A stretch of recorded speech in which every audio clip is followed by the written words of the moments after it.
Good evening, everybody. It is May 2nd, 2018. This is our regular City Commission meeting. We will start the evening with a roll call, please. Mayor Skidmore. Present.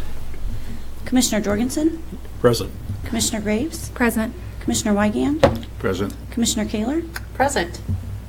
And we'd like to welcome everybody here tonight. It's watching on the Government Access Channel, as well as KOFO, and as well as here in the chamber office, in the city chambers.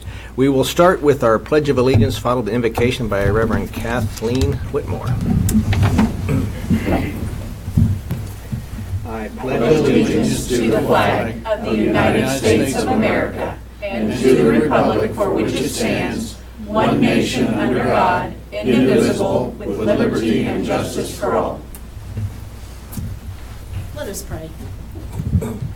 Oh, holy and gracious God, as we come to you this day, we give you thanks for the blessings that we have received and for the joy that has been ours. We pray, oh God, in these evening hours that you will continue to guide and direct. Bring us your wisdom, bring us your peace, bring us the hope that is ours through you. In Christ's name, amen. Thank you, Kathleen. And before we get to our consent agenda, we're going to turn it over to our resident meteorologist, Amy Finch, for an announcement before we get started. In the event that the tornado sirens are sounded, we will exit through the north door here and proceed to the basement. Okay. It's always good to know the plan before the emergency instead of the plan at the emergency. So that's a good thing. Thank you. Thank you for that advice, Amy, and thank you for that comment. We'll go on to the consent agenda. We have the minutes from the April 16th study session, April 18th regular meeting, and the April 23rd special call active shooter training. We also have reappointments to city boards and commissions. We'll go ahead and read this. The following board and commission members have agreed to be reappointed for another term on their respective board or commission. And Richard, did you want to do this or have any reason to? It says your name on it, but I'll go ahead if you want me to. 4th Judicial Correction Advisory Board, that's Crystal Anderson. Accessibility Advisory Board, Ruth Ann Wasco and Casey Brady. Library Board, Brian Schmidt and David Tyler. Ottawa Municipal Auditorium Advisory Board, Jenny Obrecht. And we also plan to appoint to the city boards and commissions Stephen Anderson to the Board of Zoning Appeals. I'll entertain a motion on the agenda. Mr. Mayor. Commissioner. I move that we approve the consent agenda as listed. Is there a second? I'll second. Okay. Any other discussion on that? All in favor say aye. Aye. Opposed, same sign. That motion will carry. We'll go on to our regular agenda. Any public comments? No one has registered. No comments? We'll move right along. Declaration. At this time, I'd like to give the commissioners a chance to declare any conflict or communication they've had that might influence their ability to consider today's issues impartially. I think we're good there. Move on to item number 12.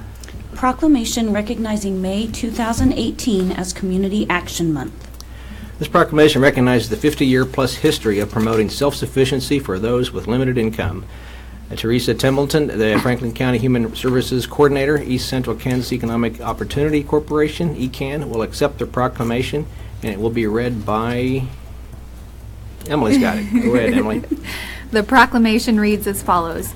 Whereas community action agencies were created when the Economic Opportunity Act of 1964 was signed into law, and whereas the East Central Kansas Economic Opportunity Corporation, ECAN, was established in 1966, and whereas ECAN has a 50-plus year history of promoting self-sufficiency for the limited income, and whereas ECAN has made essential contributions to individuals and families in Franklin County by providing them with innovative and cost-effective programs such as community gardens, low-cost rental housing, rent subsidies via the Section 8 program, weatherization services, and early childhood education.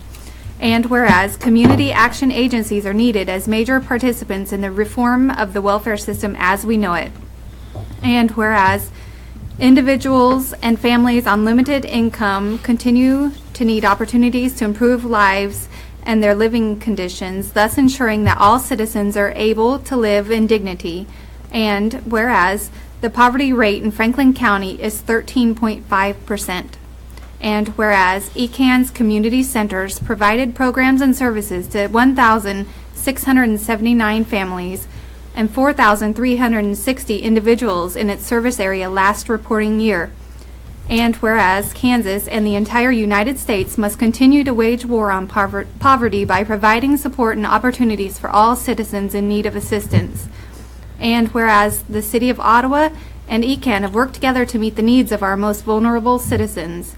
And therefore, we, the governing body of the City of Ottawa, Kansas, do hereby proclaim the month of May 2018 to be Community Action Month. In the City of Ottawa, Kansas, in recognition of the hard work and dedication of Kansas community action agencies. Signed this second day of May 2018 by our Mayor, Michael B. Skidmore. Is Tracy here? There she is. Come on up here and I'll shake your hand first and give you a chance to say a few words. I'm sorry I butchered your name earlier.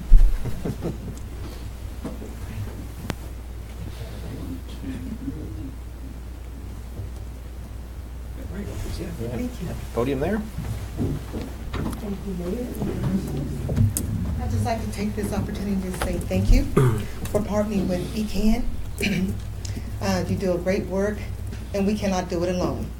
I just want to give you a couple of statistics. They was talking about the poverty rate, but one of the statistics, the poverty rate among our disabled in Franklin County is 10.9%, and the poverty rate among our children in Ottawa is 18.1%. So we still have a long ways to go, and we're striving every day to make our families become self-sufficient.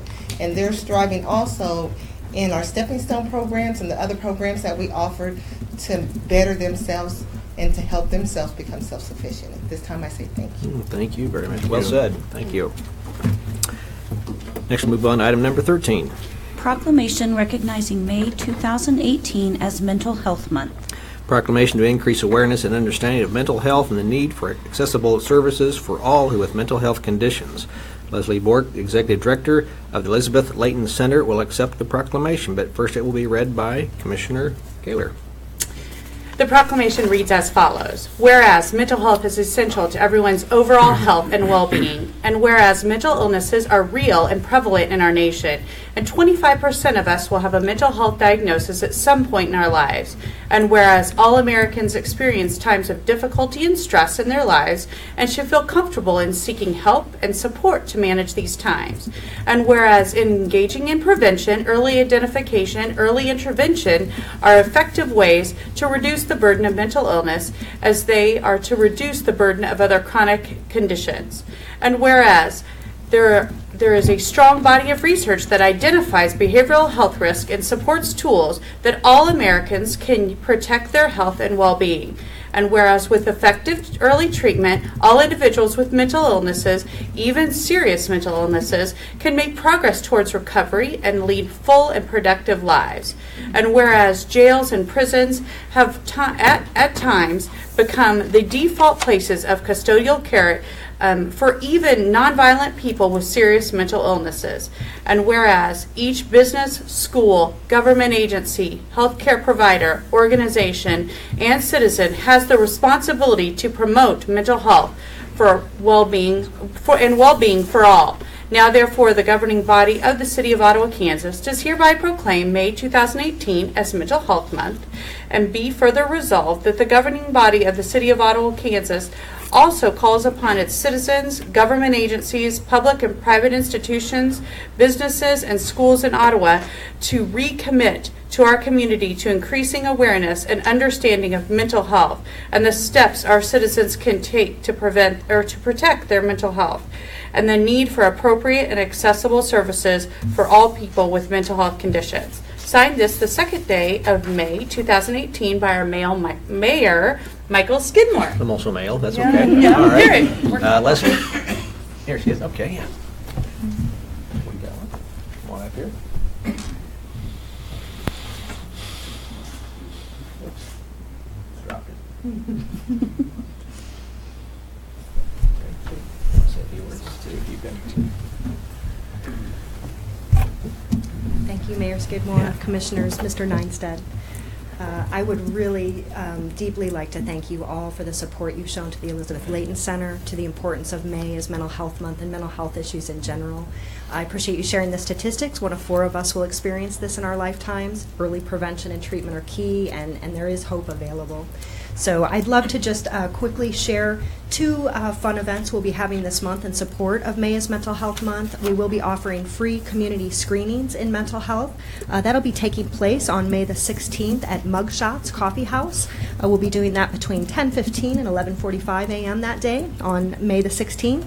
And also we have a nice group of consumers and staff who will be walking in support of mental illness with the National Alliance for Mental Illness, or NAMI, later this month. So thank you very much for your support. Thank you, Leslie. Very well.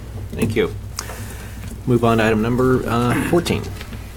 Proclamation recognizing May 2018 as Building Safety Month. The International Code Council Foundation created Building Safety Month to expand awareness of the importance of a safe and sustainable built environment, as well as the critical role of building and fire codes and code officials. And Chief Building Official James Sherman, is he here tonight? He'll be Wendy Lee accepting the proclamation. So it'll be read first by Commissioner Jorgensen. And as one of Ottawa's newest residential general contractors in Ottawa, just received my license within the last couple of weeks, it's my privilege to read this proclamation, which reads as follows. Whereas our city is committed to recognizing our growth and strength depends on the safety and the economic value of the homes, buildings, and infrastructure that serve our citizens, both in everyday life and in times of natural disaster. And whereas our confidence in the structural integrity of these buildings that make up our community is achieved through the devotion of vigilant guardians, building safety and fire prevention officials, designers, contractors, design professionals, laborers, and others in the construction industry who work year-round to ensure the safe construction of buildings. And whereas these guardians are dedicated members of the International Code Council, a U.S.-based organization that brings together local, state, and federal officials that are experts in the built environment to create and implement the highest quality codes to protect us in the buildings where we live, learn, work, worship, play. And whereas Building Safety Month is sponsored by the International Code Council to remind the public about the critical role of our community's largely unknown guardians of public safety, our code officials, who assure us of safe, efficient, and livable buildings that are essential to keep America great.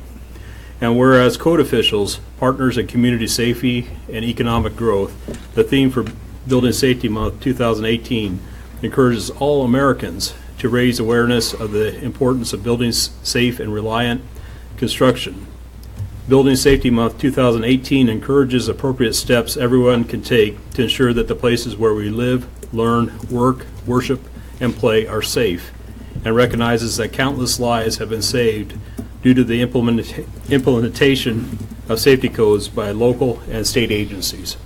And now, therefore, the governing body of the City of Ottawa, Kansas does hereby proclaim the month of May 2018 as Building Safety Month in the City of Ottawa, and encourages all citizens to consider projects to improve building safety at home and in the community, and to recognize the local building safety and fire prevention officials and the important role they play in public safety.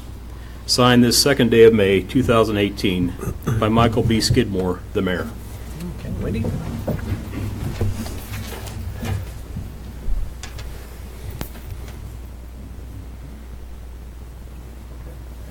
Say a few words too. Thank you, Mayor and Commissioners, and congratulations, Commissioner Thank you. Jorgensen. I don't see all the licenses, but I had heard that you had recently tested and obtained your license. One of the reasons I like Building Safety Month, and while I wasn't originally scheduled to accept this proclamation, I'm really glad to do it.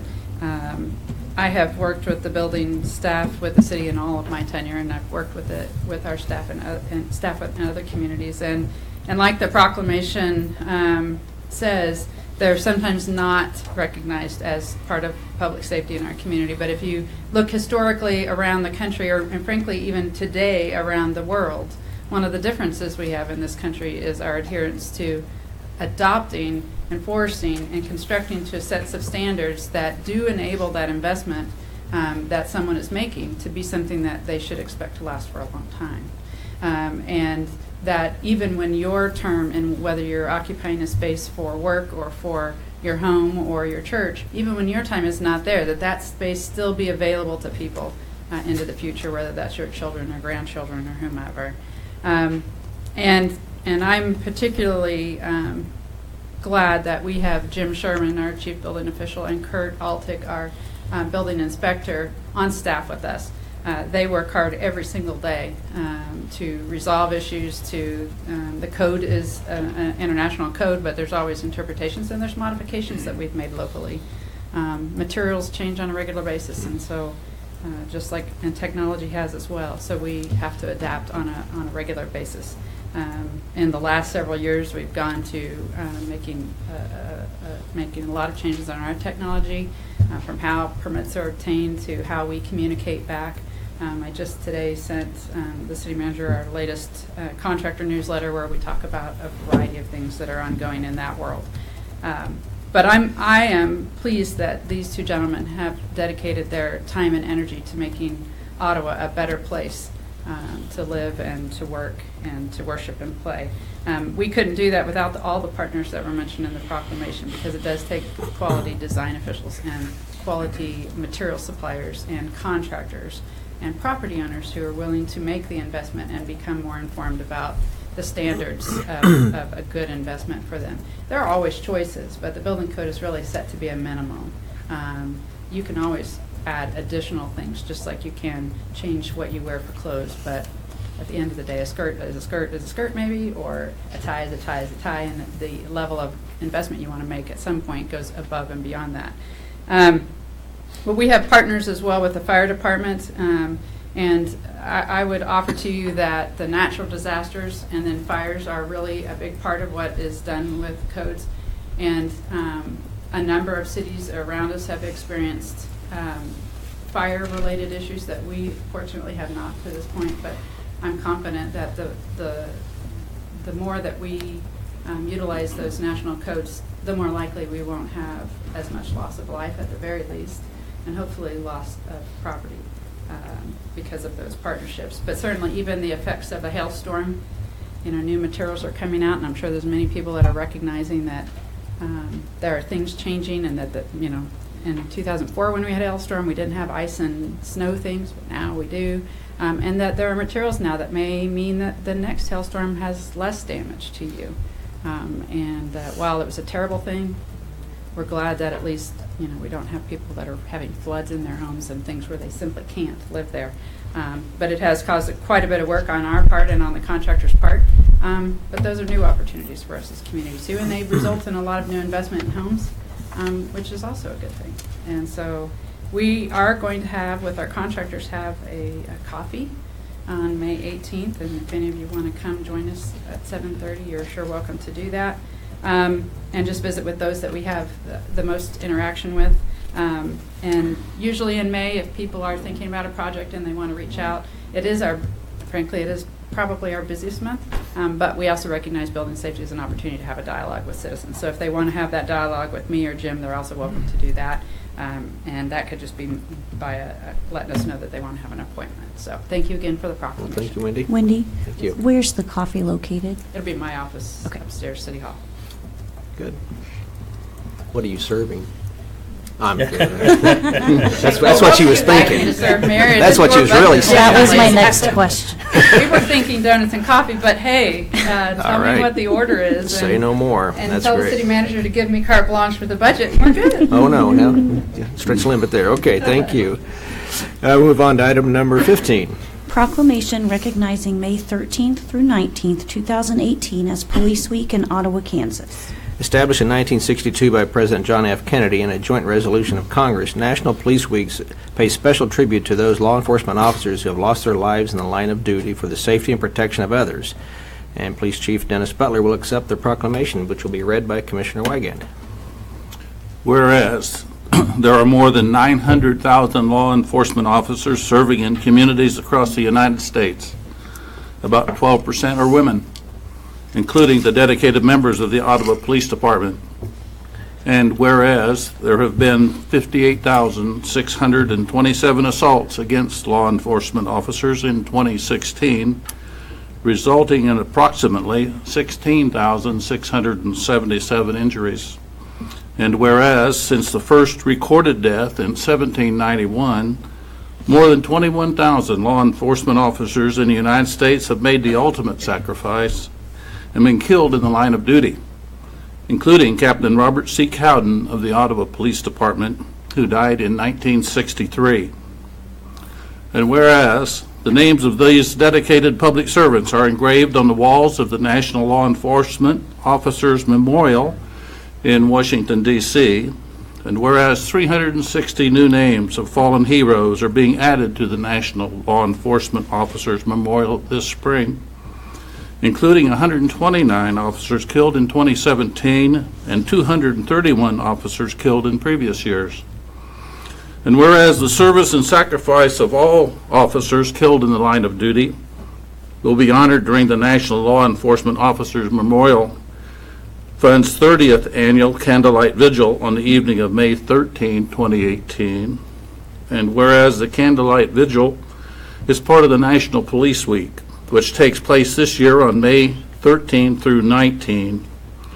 A note, please, because May 13, 2018 falls on a Sunday, some events will take place before the official dates of Police Week 2018. And whereas May 15 is designated as Peace Officers Memorial Day in honor of all fallen officers and their families, and U.S. flags should be flown at half-staff.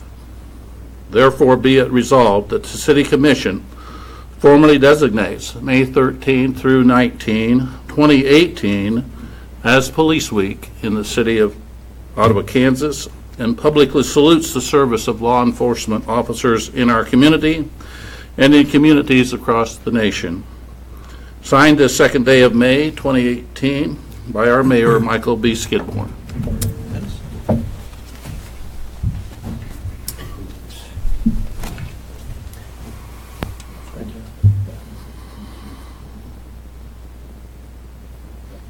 Say a few words to the Chief.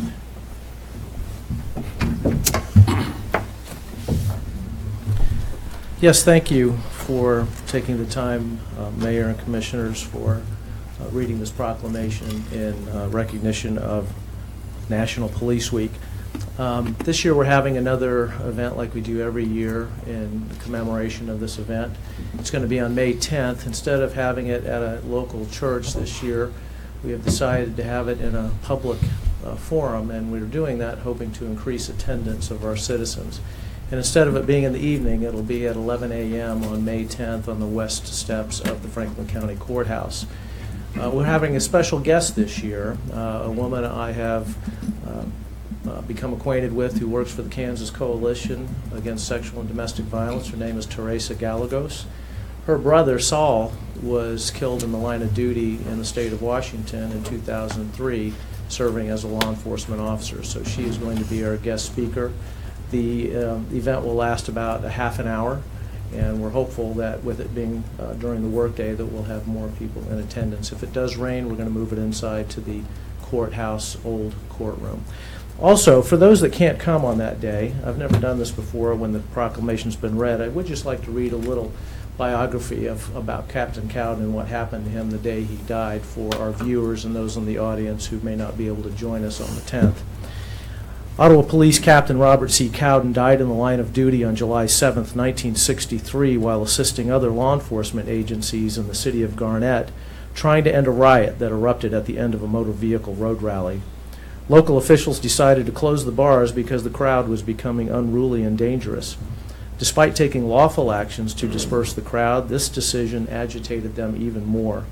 Captain Cowden and other law enforcement officers from the region were called to respond and help control the angry crowd that eventually escalated into a mob. During the riot that followed, Captain Cowden collapsed and later died from a heart attack. He was only 42 years old. At the time, he was married to Betty, and they had 3 children, Deborah, Cynthia, and Bradley. His funeral was held nearly 55 years ago at First Baptist Church here in Ottawa. Captain Cowden's name is inscribed on the Law Enforcement Officers Memorial at the state capitol in Topeka, on the National Law Enforcement Officers Memorial in Washington, D.C., and on a permanent memorial plaque installed in 2009 in the lobby of the City of Ottawa Law Enforcement Center. Thank you very much. Thank you, Chief. Thank you.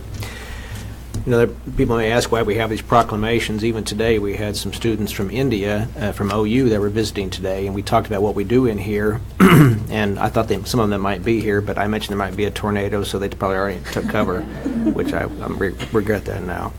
But really, we look at these proclamations, and it is a way that we as collective commission support something and agree with something that we're stating up here and signing on behalf of. And when I look at ECAN and Elizabeth Layton and our building safety and our police force, these are very important pillars in our community. And so we just we want the public to know, beyond just the people that we're having pictures taken with. So please pass this back to your people, whoever you are that got the proclamation, and we do really appreciate your commitment, your service, and what you mean to our communities. We'll move on to item number 16. Continuation of public hearing to consider a Community Improvement District, CID, at 21st and Princeton. This CID is for the former Price Chopper DIY area, including Shoe Sensations and the Dollar Store. And we will reopen the hearing, and Wendy will take it from here. By way of update, we have asked that you continue this hearing once again. The applicant has amended their application to remove the two restaurants, McDonald's and Nagoya Steak and Sushi House, so that those applicants would no longer be a part of the proposed additional tax. As a result of that, we are having to recalculate some numbers and finalize the efforts towards a development agreement. And it just seemed to us that, and the applicant wanted to make a presentation, but we thought it would probably be better to keep those all together and to do those in 2 weeks. So our intent, if you will continue the hearing, is to let them make that presentation that they want to make, followed up with information that our consultants are gathering and proposing, and then put you, or hopefully give you enough information for you to feel comfortable taking action. Okay. Any other questions on this? I don't know if there's anybody else who wants to speak to it. Okay. If anyone else from the audience wants to address this on the CID? Maybe not? Okay. Do we need action on this then? We need a motion, or we can go ahead and go for that? So, Tyler, okay.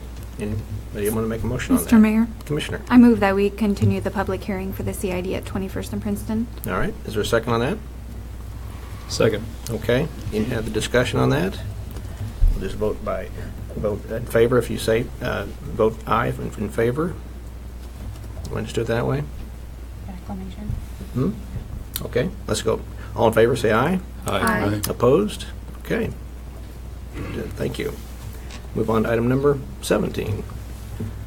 Public hearing to consider the adoption of a modified Community Improvement District, CID, for Holiday Inn Express and Restaurant Project. A petition has been filed proposing to modify the legal description of the CID to reflect replatting and to modify the start date for the collection of the CID sales tax as defined ordinance number 3956-17 to April 1st, 2019. Tyler, good to have you. Good evening, Mayor and Commissioners. Tyler Ellsworth with the law firm of Kutak Rock. And I'll speak about the next 4 items, including item 17 on the agenda this evening. They're essentially related. The actions on the agenda this evening relate to the 2 community improvement districts that were put in place last summer in connection with the hotel development. You'll recall that there is one community improvement district that encompasses both the hotel itself as well as the adjacent restaurant parcel on Princeton. And there's a second CID that encompasses just the hotel itself. So one CID imposes an additional 1% sales tax on the hotel and the restaurant. The second CID imposes a 1% sales tax on the hotel. And the changes we're making to each CID that the Commission is being asked to consider this evening are really technical in nature. They're just delaying the start date for the collection of each of those sales taxes from July 1st of this year to April 1st of 2019 to coincide when the developer expects to open the hotel for business, and also to clean up the legal descriptions just to reflect the fact that the property has been replatted. So, 2 public hearings, 1 for each CID, and 2 ordinances approving the modifications that we requested. Okay. I guess I should have opened the hearing before you spoke. We won't make you repeat that, but we'll go Appreciate that. retroactively, so, all right. Anybody have any questions? Anybody from the crowd have any comments or wish to address the hearing this evening? No? We're good? Okay, we will close the hearing then. Move on to item number 18. Request for approval of ordinance amending ordinance related to the imposition of a community improvement district sales tax within the Holiday Inn Express and Suites Community Improvement District. This ordinance amends Ordinance 3956-17 to reflect replatting and to modify the start date for the collection of the CID sales tax. Anybody have any other comments or questions? Tyler, you got said enough? Mr. Mayor. Please, we'll go with ladies first. I move that we approve the ordinance amending the ordinance related to the imposition of the community improvement sales tax within the Holiday Inn Express and Suites Community Development. I'll bet there is a second somewhere. I will second. Okay. We'll second that. Any other discussion on this? If not, we'll take a roll call vote on this, please. How do you vote, Commissioner Jorgensen? Yes. Commissioner Wygant? Yes. Commissioner Kaler? Yes. Commissioner Graves? Yes. Mayor Skidmore? And I vote yes, too. Motion carries. Thank you. Move on to item number 19. Public hearing to consider the adoption of a modified Community Improvement District 2 for Holiday Inn Express project. Another petition has been filed proposing to modify the legal description for the CID 2 and to reflect replatting and to modify the start date for the collection of the CID sales tax as defined in ordinance number 3960-17 to April 1, 2019. And we'll open that hearing. Anything else, Tyler? You good enough? You've said it all. Appreciate that. Anyone else from the crowd want to talk about this? And I'm guessing not. We're moving right along. Storm's coming. We will close the hearing. We will move on to item number 20. Request for approval of ordinance amending ordinance relating to the imposition of a Community Improvement District sales tax within the Holiday Inn Express and Suites Community Improvement District 2. This ordinance amends Ordinance 3960-17 to reflect replatting and to modify the start date for the collection of CID sales tax. Anybody have any other questions on this? If not, I'll entertain a motion on number 20. Mr. Mayor, Commissioner. I move that we approve our agenda item number 20. Okay, is there a second? I'll second it. Second on top, thank you. Any other discussion on that? If not, we'll do a roll call vote, please. How do you vote, Commissioner Graves? Yes. Commissioner Jorgensen? Yes. Commissioner Wygant? Yes. Commissioner Kaler? Yes. Mayor Skidmore? I vote yes, too. Motion carries. Thanks, Tyler. Move on to item number 21. Request to rezone property at 840 South Main. Key Marketing LLC has requested the property be rezoned from R1 low-density residential district to mixed-use residential commercial zoning district. The Planning Commission has reviewed and recommends to the City Commission by a vote of 6-0 approval of the rezone. And Wendy. This project is really a shift of the zoning line. So at the corner of 9th and Main, in case people don't know where 840 South Main is, the northwest corner is where there's currently a liquor store, and the owners of the liquor store also own the house that's immediately west and own two properties to the north. One of those properties is the residential property at 840 South Main, and they proposed this rezone in order to expand their liquor store commercial property venture. They've communicated, although they're not limited to that in a rezone application, that they intend to put gas canopies there. The process is always that there's a public hearing before the Planning Commission.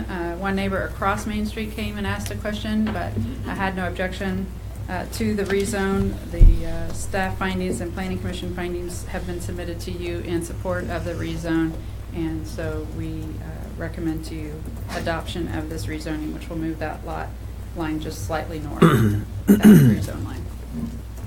Okay. Anybody have any more questions of Wendy? If not, entertain a motion on 21.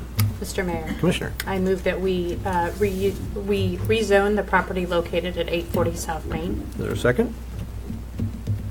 I'll second. A second, okay. Any other discussion on this?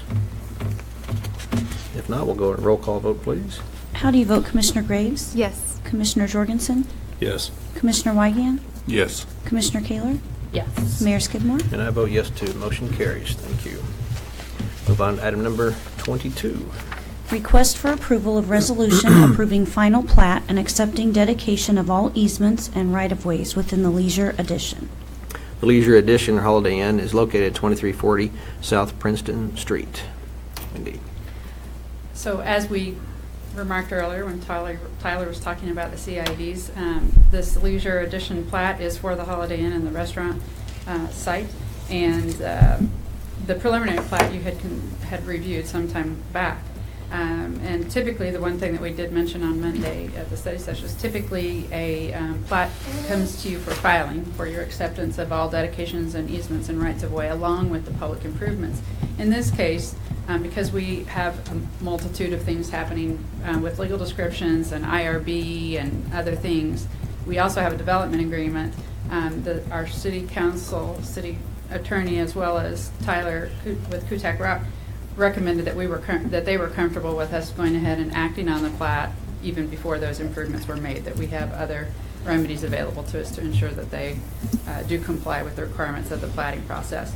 So at this time, all we're asking for you is to go ahead and approve that final plat, accepting the dedications of the easements and rights of ways. Mostly that has to do with easements that would serve for the utilities, the primary one being water, and the dedication of right-of-way, which is primarily along Princeton. The right-of-way construction for the new King Street is actually not a part of this plat. That land was dedicated to the city, even though it's a part of the development. It is not a part of this plat. And that was the most substantial construction piece out there. Then at the point at which all those improvements have been installed and accepted by the various inspection folk, whether that's on the utility side or the public works side or the city engineer side, we will be back to ask you to accept those improvements into the public ownership and maintenance from there on. So in a lot of cases when we look at a plat, we're actually taking two actions tonight. We're just asking that you approve the resolution to accept the dedications. Okay, very good. Anybody have more questions of Wendy? I'll entertain. You know, I think, Mayor, the only comment I would have is this about the last thing before everything's kind of final? We accept these and everything? Well, in some ways, so we know we're well past half in some ways, in other ways we're not. So the road work and the water line construction have already begun. So the infrastructure is in process. The Holiday Inn building has already begun its construction as well. So if anybody that's traveling out there, in fact, I just had somebody today ask me, what's going on out there? Because they missed all the news, even though we've been working on this for over a year. As far as the incentives, your development agreement is done, so we've lined all those out. But there are subsequent steps that have to yet be completed, like the reenactment that you just did of the CIDs. And then there's some filings and things that either Tyler's taking care of or we are, or the city clerk is taking care of, depending on what has to happen. Really, as far as your action, the only things I anticipate after this would be just the acceptance of the improvements. I would just wanted to comment that this is an example of how creative we can be and how many tools we have to offer those who bring projects to our community and want to develop something that really fits and needed in the community in the right place and everything. So I think that this has been a good example of working through the process, even though it's taken longer than probably most of us would like. But we've got a lot of tools. We've got a lot of desire for growth. And we have a lot of ways to help investment. So I'd just like to acknowledge that and let people know we want these kind of things to happen. I would just comment back.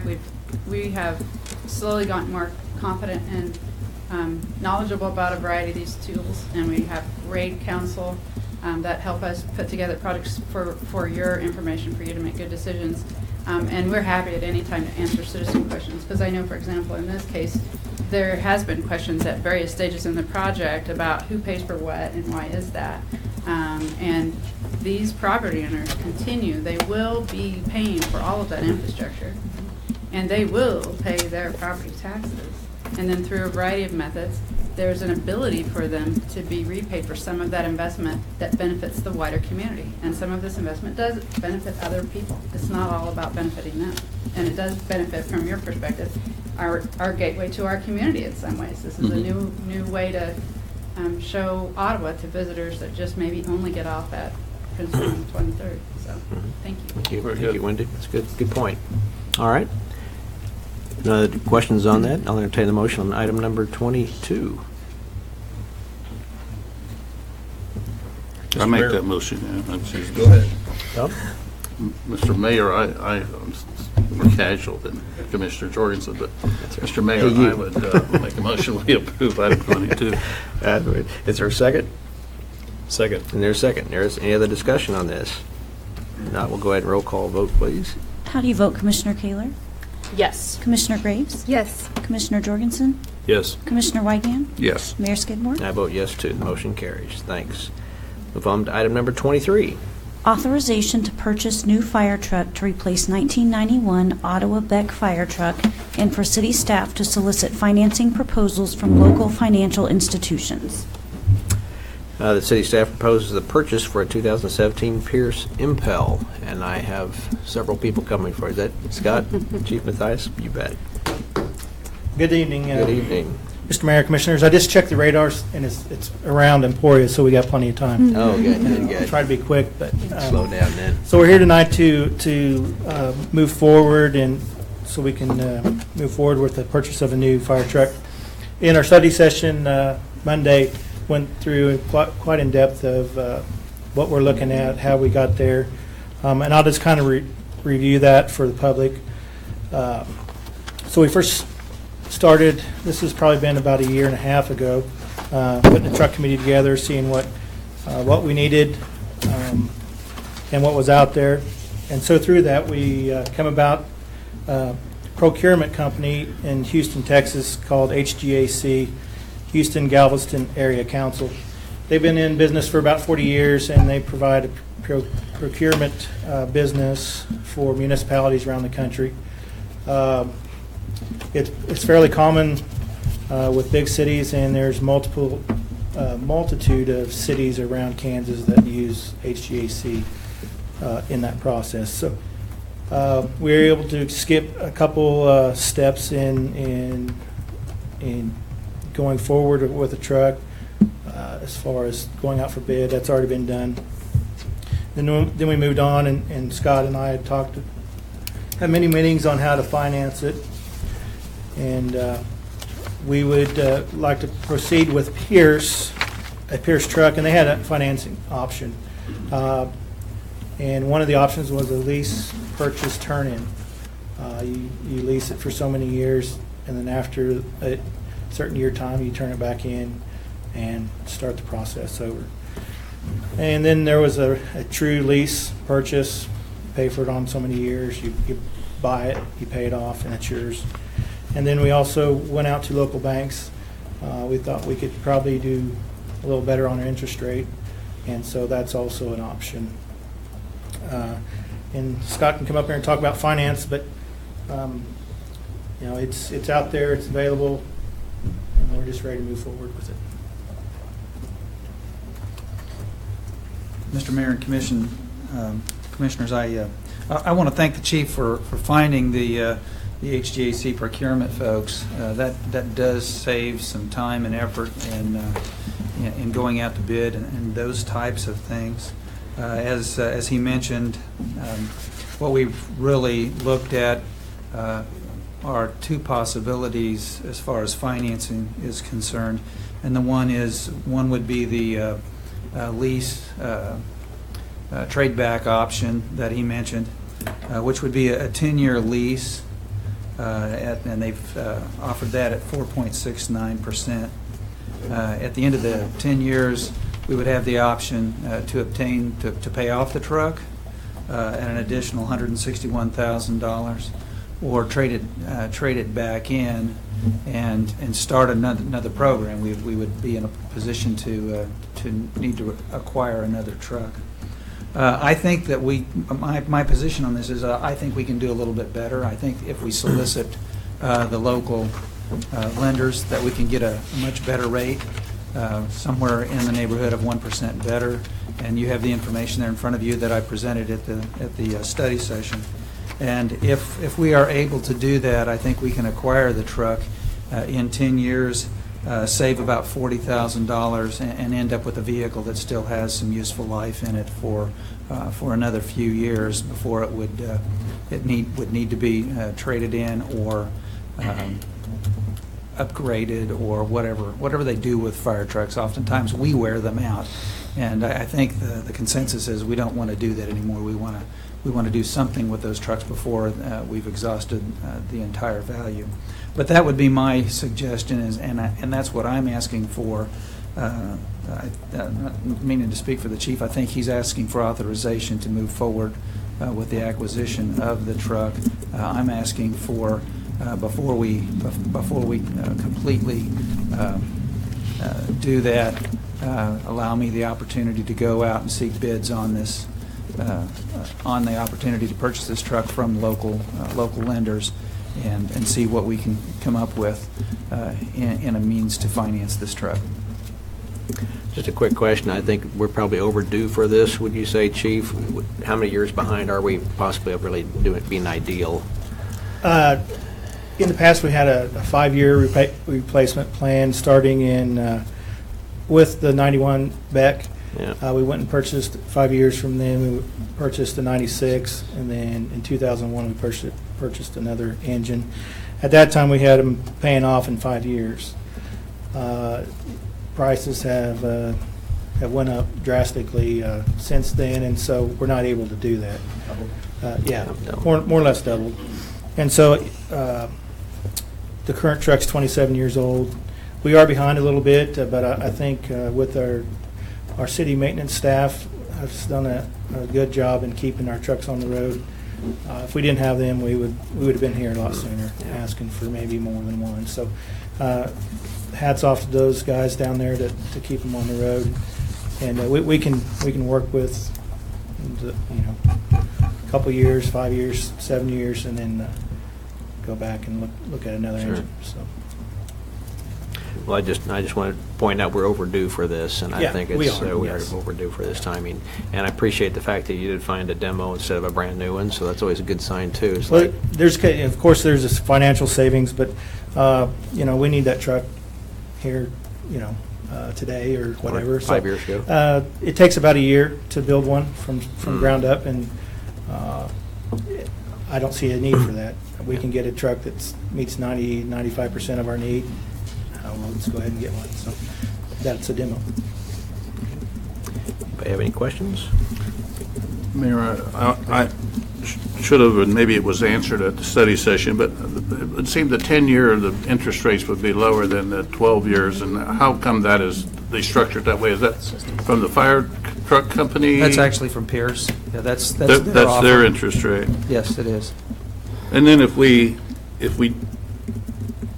And the rate from the banks is not necessarily a guaranteed rate, but I think it would be worth our while to go out and solicit bids from the banks. If we were able to structure it this way, you'd have like 120,000 residual on the truck after 10 years to trade in on a new truck. Correct. Which would reduce maybe the payments, but in 10 years the truck's going to probably be asking 120,000 more than they are now, so that wouldn't be the approach. So I think your recommendation is appropriate. Sometimes we just got to bite the bullet, I guess, and I think I did talk to you, Scott, that our budget next year should be able to handle this comfortably, or just handle it, not the word necessarily comfortably, but handle it. I currently have it programmed into the Equipment Reserve Fund, and I believe it will be able to handle these payments going forward over the next 12 years. Yeah. And I truly believe there's a difference between needs and wants. I think this is definitely a need, but I think everybody, you all agree with that, no doubt. Any other questions anybody have? Mr. Mayor. Commissioner. I will happily make the request for the purchase of a new fire truck. Is there a second to that? I'll second. Okay. Any other discussion? Mr. Mayor, if I may. Yes. Although I'm in favor of the purchase of the fire truck, the second part of that motion is something that I'm going to abstain from, since I'm a director and the senior lender of a local financial institution. I don't want to have any appearance of a conflict of interest. It is not a conflict by the letter of the law, but I don't want to have any appearance of a conflict of interest. So I will be abstaining. Okay, thank you. I do want to make just a Yes. really quick comment, and this is a little bit of a personal story, but when my husband and I were first married, we woke up to the home that we were living in completely engulfed in flames. And you never know what's important in your life until you lose everything. And we lost everything. And I can tell you that the cost of this particular fire truck is worth a citizen's life, and it's important. And our citizens are worth it, and they deserve to have good quality equipment that can help them if their family is in a fire situation. So I am excited about this purchase for the City of Ottawa. Well said. Anybody else? If I can ask Commissioner Jorgensen what rate he's going to charge, I make a decision whether I'll abstain or vote. I don't, but he probably won't do that tonight for me, so we'll go ahead with a roll call vote, please. How do you vote, Commissioner Wygand? Yes. Commissioner Kaler? Yes. Commissioner Graves? Yes. Commissioner Jorgensen? Abstain. Mayor Skidmore? And I'll vote yes. Motion carries. Thank you all. Thank you. Good job. Everybody, good team effort on that, so thank you. We'll move on to item number 24. Authorization to establish a Franklin County Wildland Task Force. The task force would ensure mutual aid throughout Kansas for fire suppression. Chief. Hello again. So after the devastating fires out west the last 2 years, the state has put together some task forces across the state, and they asked Franklin County if they could put a task force together. Wildland Task Force consists of 4 brush trucks, pickup trucks, a water tanker, and a command staff. What that task force and others in the state would be called upon to respond to large multi-county fires throughout the state. We have the resources here in the county to do that. We're in partnership with all 9 volunteer departments throughout the county. We've had training on that, the deployment, and so this is kind of the final act for the city. We get your blessing that we can participate in this task force. Good. Anybody have any questions of the chief? Mr. Mayor. Commissioner. Finally. I move to approve the authorization as described in item 24. Is there a second? I'll second it. There's a second. Any other discussion? Let's have a roll call vote, please. How do you vote, Commissioner Jorgensen? Yes. Commissioner Wygand? Yes. Commissioner Kaler? Yes. Commissioner Graves? Yes. Mayor Skidmore? And I vote yes, too. Motion carries. So, Thank you. good job, Chief. Thanks. Let's go on to our report by City Manager. I have 3 things, Commissioner. I might tell you on this evening, where we might have some storms, that I had put together a little ad hoc working together internally and charged the city clerk and charged the director of IT with researching emergency alert systems. And we made a decision on one, and we're about ready to roll one out where citizens can sign up for that, and then we can have a good way of communicating short messages. Say we have a water main break, say we have some street blocked, where we can do that. So in the coming weeks, you'll be seeing that get rolled out. It does not come without a cost, but what Mrs. Finch and Mr. Summer were able to look at was the different costs associated with this and what was the most cost effective. But it is a step we need to take that kind of helps fill in what people's expectations are of the local government. I want to say thank you to Mayor Skidmore and Commissioner Jurgensen. I always admire when commissioners recognize what conflict of interest is and appearance of conflict of interest. And it is about our citizens having confidence in us, confidence in you, the elected official, in doing this job without personal gain or even the appearance of it. It is something that perhaps our federal legislators could take a lesson from, and that's my comment. I want to say thank you, Commissioner Wygand, for your comments on a Holiday Inn. Your staff worked very hard on that project, and it took a long time to come together. But what your staff does is, first and foremost, thinks about what's in the best interest of the citizens. And how do we get that business here, and how do we protect them? So I appreciate your comments. And with that, I'm done. Okay, turn it over to the commissioners' comments. Emily, we'll start with you. Anything? No comment. Anything? Sarah? None at this time. Blake? I have nothing tonight. Tom? I might mention that I attended Prairie Paw's quarterly board meeting, and they were looking for an additional, at least another 2 board members, preferably someone with human resource experience and also some IT expertise. With that, I have no other report. Okay, very good. I just have a short report. Tomorrow's day of prayer, I think it is, isn't it, at the Courthouse Square? I believe it is, so at noon tomorrow, and also at 7 p.m. at the Cornerstone Church. So be sure if you want to attend that. That'll be tomorrow, weather permitting. I hope it'll be all right. And also, I just wanted to say, too, that Blake and I were at the Life Care Center fundraiser last night. Over 320 people attended, and they raised $84,000 to go toward a ultrasound van. So it's going to really be exciting for them to be out there more than halfway there to get the money that they need to raise it. So we're really excited to see how they've blossomed from 25 years when they were just in a small, little, practically a closet to where they are now, and the number of people they're able to serve. So I just want to say thank you for Life Care and for their work, Leah and Paula and all those down there doing a good job. So keep it up.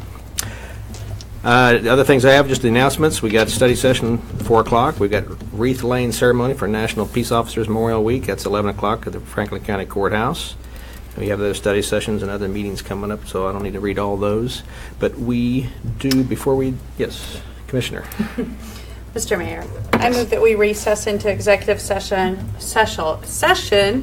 with bond counsel Tyler Ellsworth, our city manager, and our community development director to present confidential data related to financial affairs or trade secrets of the corporations, partnerships, trusts, individual proprietorships, for the purpose of protecting the confidentiality of such data, financial affairs, or trade secrets for a period of 20 minutes. Will begin at 8 p.m. Wow. Well said. I know, right? Almost like I read it. Almost. Is there a second to that? I'll second. Okay. Any other discussion on that? All in favor, say aye. Aye. Opposed, same sign. We'll go into executive session and no action taken. Didn't say that on there, but I guess we don't need to say that.